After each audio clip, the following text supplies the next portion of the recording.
Reforma íntima sem martírio. Autotransformação com leveza e esperança. De Vanderlei Oliveira e Hermancy Dufour. Capítulo 28. A força do bem. Abre aspas.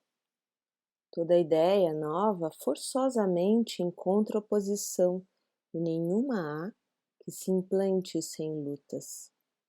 Ora, nesses casos, a resistência é sempre proporcional à importância dos resultados previstos, porque, quanto maior ela é, tanto mais numerosos são os interesses que fere. Fecha aspas. O Evangelho segundo o Espiritismo, capítulo 23, item 12. A rotina dos nossos serviços no Hospital Esperança foi interrompida, naquele dia, por um chamado para atendimento na crosta terrestre. Tratava-se de Juarez, médium em regime de educação das forças mentais, o qual rogou amparo diante de imprevista ocorrência em sua vida profissional. Sua oração, conquanto carregada de desespero, foi registrada em nossos núcleos irradiadores. E o pedido, como de costume, chegou ao pavilhão dirigido por Dona Modesta, que nos conclamou ao trabalho. Chegamos juntas ao ambiente comercial de Juarez, Dona Modesta e nós. Ele estava ansioso e compenetrado no episódio, o qual assumiu proporções avassaladoras. Em sua mente, providenciamos alguns fluidos calmantes para que ele mantivesse o equilíbrio. Era um homem de gênio explosivo e pouco cordato, especialmente nos negócios. Seu estabelecimento seria visitado por um fiscal de impostos. Notamos que a mente do nosso amigo estava em franco delírio. Pensamentos de oposição espiritual tomavam conta de seu cérebro. Dizia para consigo, abre aspas, querem me derrotar porque estou no trabalho do bem, fecha aspas, abre aspas. Tenho certeza de que foi uma cilada espiritual em razão das últimas palestras que fiz sobre temas evangélicos, fecha aspas. Sua fixação em ideias de pressões espirituais de adversários vagueava pelo terreno do místico e imponderável. Não pensou em alguma atitude juridicamente defensiva, nem na própria negligência, com a qual se tornou possível a ocorrência. Não constatávamos a presença de nenhum ardil de obsessores contra ele naquele caso. A dívida era vultosa. Infelizmente, apesar dos apelos de amigos e parentes, Juarez preferiu a omissão. À hora previamente determinada, chegou um homem maduro e carrancudo, com ares de severidade. A visita foi rápida e cordial, apenas mais uma advertência, nada de execução judicial por enquanto. O médium, agora aliviado, mentalizava em seus pensamentos. Abre aspas. Como os amigos espirituais são bons e amparam quem está na tarefa. Fecha aspas. De nossa parte, o único amparo dispensado, na verdade, foi a ele próprio, a fim de que não se excedesse na conduta. Terminada nossa visita, Dona Modesta sintetizou em pequena frase uma ampla experiência que merece estudo e aprofundamento nas relações entre homens e espíritos. Veja só, Hermancy, os homens costumam ver os espíritos onde eles não estão, e onde eles estão, não costumam ser vistos pelos homens. Situações como a de nosso amigo comerciante têm sido constantemente assinaladas no dia a dia do homem encarnado, seja portador de faculdades psíquicas mais evidentes ou não.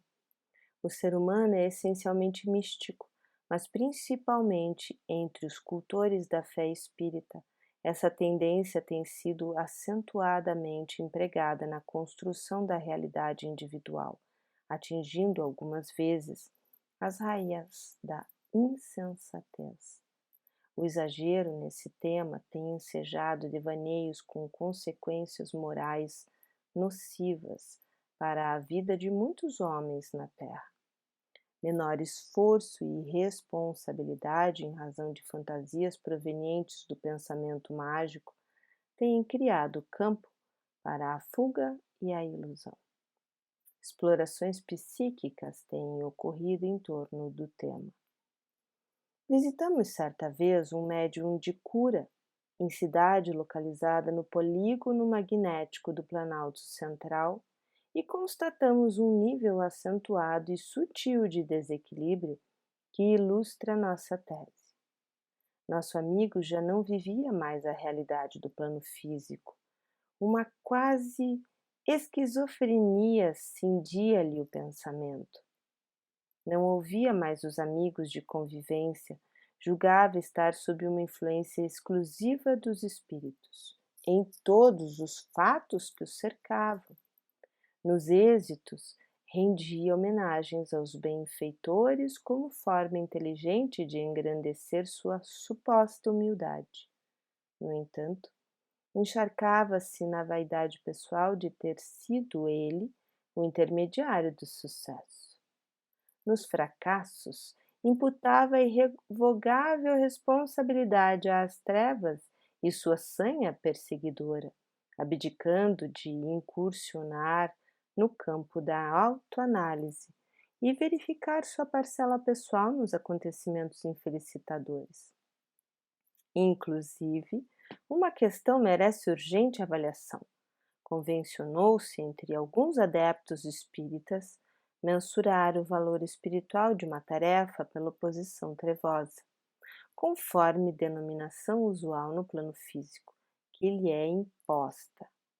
Alguns companheiros, inspirados nessa tese, interpretam todos os obstáculos em torno de seus passos no serviço doutrinário como ciladas e manobras contra seus ideais, como se tal critério constituísse um sistema de aferição exato e universal, apoiados nas palavras do codificador que diz, abre aspas, assim, pois, à medida da importância dos resultados de uma ideia nova se encontra na emoção que o seu aparecimento causa, na violência da oposição que provoca, bem como no grau e na persistência da ira de seus adversários.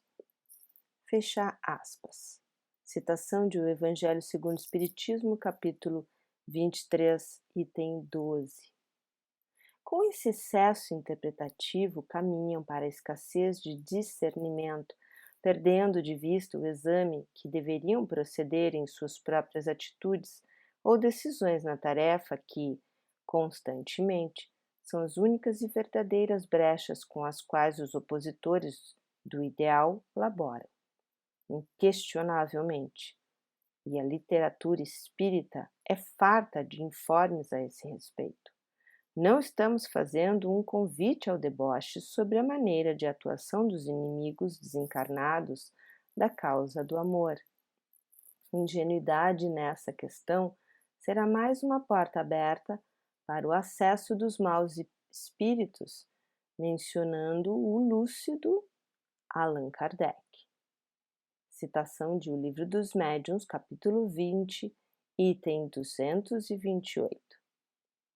As trevas só têm a importância que nós lhes emprestamos. Palavras sábias de Dona Modesta em oportuna citação feita por ela à codificação nas palavras da equipe Verdade. Abre aspas. A fraqueza, o descuido ou o orgulho do homem são exclusivamente o que empresta forças aos maus espíritos, cujo poder todo advém do fato de lhes não opordes resistência. Fecha aspas. Citação de O Livro dos Espíritos, questão 498. Será que semelhantes reações ao nosso esforço não poderiam também advir de descuidos e inexperiência? O sutil desejo de realce pessoal ou a pretensão dos pontos de vista, tão difícil de ser percebida, não poderiam ser a causa exclusiva de tanto burburinho e problemas nas frentes de atuação que erguemos? O enfoque excessivamente carregado de ideias místicas subtrai-nos a possibilidade de tornar a relação entre as sociedades física e espiritual uma escola de despertamento e crescimento para os valores da alma. Utilizando a expressão do guia dos médiuns e evocadores, o Livro dos Médiuns, o laboratório do mundo invisível cerca a natureza terrena com objetivos de ascensão para quantos se encontrem em ambas as faixas de vida. Quantas críticas e discordâncias, desavenças e tropeços existem nas equipes espíritas com as quais as trevas, sem muito esforço, exploram assiduamente? Mas que natural a luz acesa ser percebida pelas sombras. Faz parte da lei de amor essa atração opositora. Por ela, quem está na luz se fortalece, iluminando-se ainda mais. E quem jaz na penumbra encontra o perdão de Deus, na claridade da vitória do bem, nos lampejos da conduta alheia.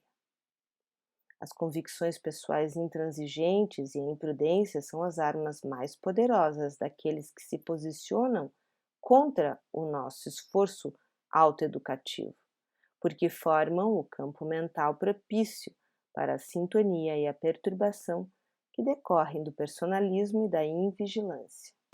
Nenhuma força é maior que o bem em todos os tempos.